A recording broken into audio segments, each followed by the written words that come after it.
I guess I'd like for you to describe in your words, what is your big idea for 2022? Yeah, I think our big idea is sustainable business models for restaurants. I think coming out of the pandemic, it's a good opportunity to reflect on kind of what was working before and what's going to work in the future. And I think obviously a lot of pressures against food costs, labor costs, third-party delivery fees. And so I think what's really exciting is an opportunity to figure out what's working and what's going to be sustainable looking into the future. Great. And can you talk a little bit about what makes local kitchens unique in the market and how that fits into your big idea? Absolutely. Yeah. So local kitchens is what we call a micro food hall. So we partner with the best local restaurants and help them expand into new cities with a focus on off premise. And the way it works is we license brands. And so we get to have a revenue share agreement with our partners. So they get guaranteed high margin income without any capex up front. And we get to support local restaurants and help bring them to new communities. And so I think what's really exciting about that is taking away all of the challenges of traditional bricks and mortar operation and really just focusing on expanding the brand and reaching new guests. Well, terrific. It sounds like a very interesting model, but can you talk a little bit more about can you talk a little bit more about the challenges that you think you might face in the year ahead and how you're going to tackle those? Absolutely. Yeah. I mean, I think it's everything from, kitchen operations. Of course, staffing is always a challenge, and especially for what we do with so many different concepts under one roof. And so I think one of the big ways we tackle that is with technology. And so we've built actually proprietary software for kitchen display systems, for POS, for digital integrations, and for, of course, our online ordering site. And so all of that comes together to really streamline, what's happening in the kitchen and to make sure that we're serving really excellent food in an efficient way. And then I think, on the front of house, it's really about providing maximum convenience. We're competing with everything from drive-through to third-party delivery. And so it's about things like making sure that your food is hot and fresh right when you walk in the door, and making sure that there's still that hospitality element, even when most of the transactions happening digitally. Mm-hmm. Well, terrific. Yeah, it's an interesting balance of technology and in-person hospitality, it sounds like. So, and tell me a little bit about the background of the founders. I know you have some experience at DoorDash, right? And can you go into a little bit more detail about what you guys, Absolutely. where you guys came from? Mm-hmm. Yeah, so Andrew and I were on the founding team at DoorDash, and so really got to see the rise of third-party delivery from the inside. And so I think some of the challenges with that kind of inspired us to start local kitchens. Really understanding how tough it is to have a middleman that's taking fees on every order, and sort of opportunities to adapt the physical form factor of restaurants. Not just traditional bricks and mortar, but really geared towards digital, geared towards takeout and delivery first. And so I think that's really inspired a lot of what we've built here at local kitchens in the last year and a half. Mm-hmm. All right. Now, I know that you've secured some investment. Can you talk a little bit more about how the investment's going to help you grow and whether you might be seeking more in the future? Absolutely. Yeah. We've most recently raised a $25 million Series A led by General Catalyst, an incredible technology investor with some great angels, including two-time NBA MVP Stephen Curry. And we've been really fortunate to have such a great investor base as we look towards expansion. Our vision is to bring local kitchens to every neighborhood across the country and to partner with as many local restaurants as we can to, power expansion and growth. And so I think looking forward, you'll see us expanding into new cities and, of course, investing into the core experience and technology. Mm-hmm. All right, and I know you talked a little bit about how the business model works. Can you just sort of give an overview about why it's maybe different than a typical ghost kitchen, or what other people might think of as a delivery only operation or a takeout operation? Yeah, absolutely. It's a great question. So, unlike ghost kitchens where you might be rented a kitchen space, what we do is we actually are a first party kitchen operator. Okay, so we sell food to guests through our website for takeout and for delivery. We pay a revenue share right off the top to our restaurant partners. So they have guaranteed income coming to their inbox every single month. And then we take care of all the cost side. So we staff the kitchens, we take care of rent, take care of all the CapEx.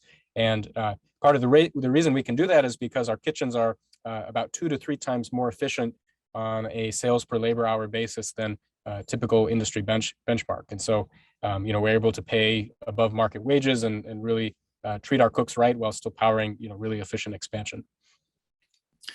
Terrific. Yeah, it sounds like a very interesting concept that has a lot of potential. So, was there anything else about the concept that you wanted to talk about?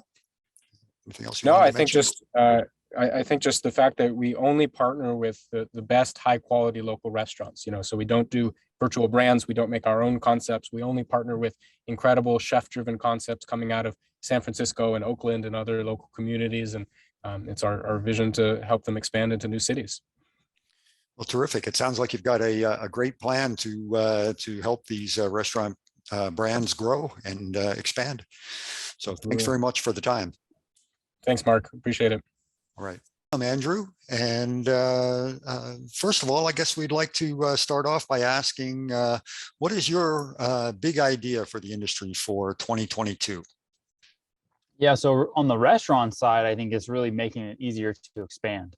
So we started this company talking to local restaurants in San Francisco, and these are all super strong businesses that have been around 7 to 10 years, single store sales of 3 million plus, but only 1 or 2 locations. And so we were asking why these super strong brands weren't expanding. And we kind of got the same feedback from everyone, which was that operationally, it was very labor intensive to start a new place. And this line that always stood out to me, which was every time we open a new brick and mortar, we don't see our families for 9 months. And so a lot of these owners are doing really well. And they just didn't want to go through that. But from our angle, they have this incredible IP, which is their restaurant, their brand and their recipes. And so coming from the technology world where you could expand software throughout the world easily, we were trying to figure out, well, how can it be the same for food or something physical? And so that's kind of how we came up with this idea to basically kind of host their recipe and their brand inside of our restaurants, among many others. So we think of their brand as kind of IP, and what we want to do is help these great operators expand throughout the US. Well, great. And how do you see local kitchens evolving in 2022? Yeah, so the big challenges will be expansion, of course. Right now we have 4 kitchens in the Bay Area. And so, I can personally drive to each one. I can fix things. I can train people. How will that go when we launch Sacramento, LA, Texas, other places like that? So, getting people in the right places and then using technology to help those people be even more successful. Mm-hmm. All right. Can you talk specifically about locations that you have planned for next year? Sure. So we're launching in Roseville. It's a suburb outside of Sacramento. That should be in about Q1. And then a couple more locations planned in that area, and then looking to go to Southern California in the second half of 2022. And then looking at Texas probably at the end of the year. That could change, but that's kind of the general plan. Why Texas, can I ask? Yeah, I think there's a bunch of dynamics there. I mean, our dynamic is really simple, where what we do is bring the best food from the city to the neighboring suburbs. So you're looking for cities with great food. Naturally, Austin and Houston are 2 of those cities, and then surrounded by tons of large suburbs. And then I think it's pretty universal knowledge that Texas seems to be a wonderful place to do business, very business friendly. So that's nice too. All right. And have you got your restaurant partners lined up for your expansion for next year? It's such a good question. So we have partners who might go national with us, maybe from the Bay Area, and they might be spread across the entire US.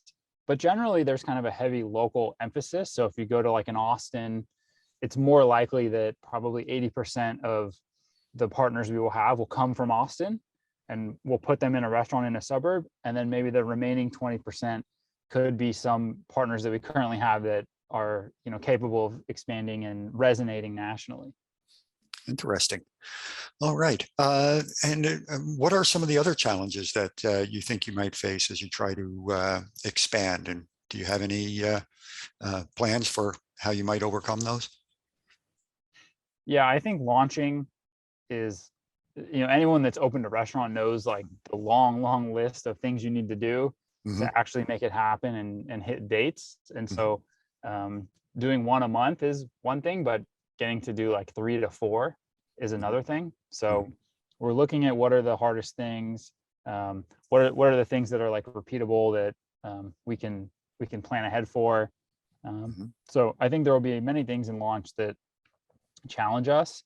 Hmm. And then we haven't talked about this, but I think the guest side, Hmm. there's this. I always think about this Jeff Bezos quote that's around, customers being divinely discontent, and their expectations never being static, right, and always wanting more. So, in 1 or 2 or 3 years, sure, right now multi-brand ordering, it's a very interesting and cool concept, right? You can get, Mexican food and pizza and chicken all in the same cart. Hmm. But how can we look ahead that in 5 years, 10 years, we can still be relevant, basically? Hmm. All right. And can you talk a little bit about why now is the right time for your concept?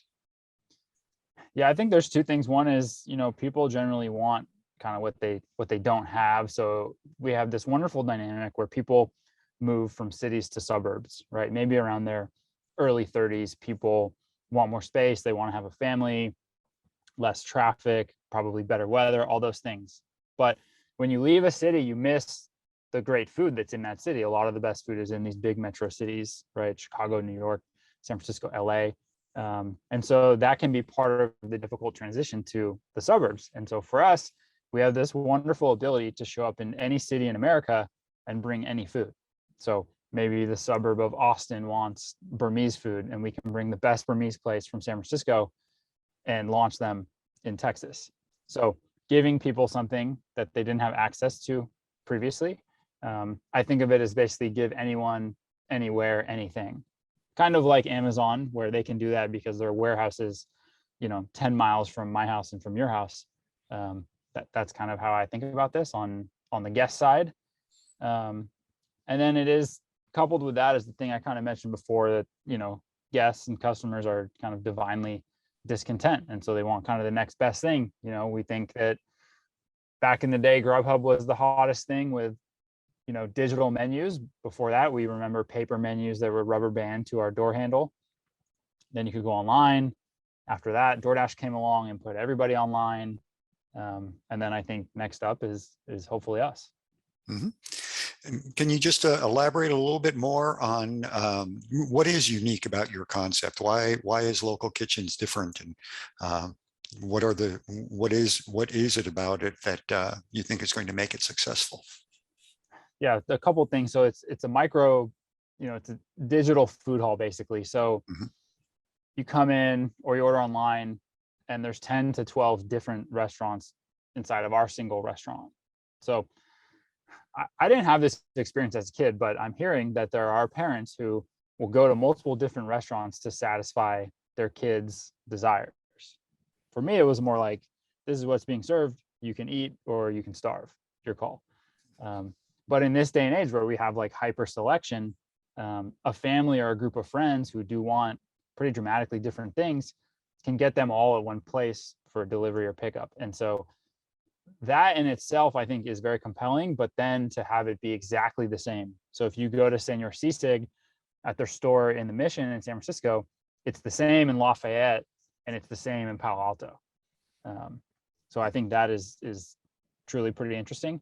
And then just the efficiency of the kitchen. When you have this hyper efficient kitchen with all these brands in there, you can do more sales per square foot. You can pay labor more. You can all do all these things that makes it really work. And then the last thing I think is hospitality. So you're not going to walk into one of our stores and go to like a robot and press buttons and never talk to a human.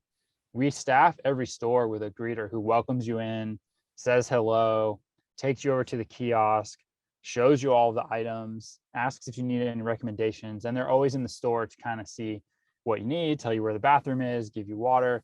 we're very tech heavy. Our kitchen is very much run from tech.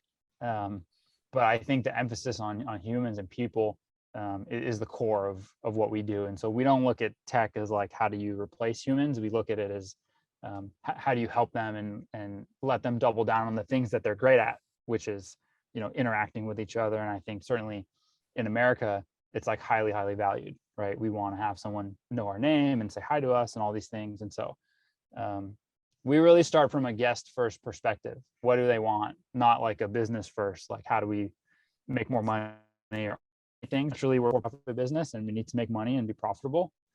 But I do think if we start from the guest, we can get there. Well, terrific. Yeah, it sounds like you have a great combination of in-person hospitality and technology for efficiency, which seems to be a magic formula going forward in the restaurant industry.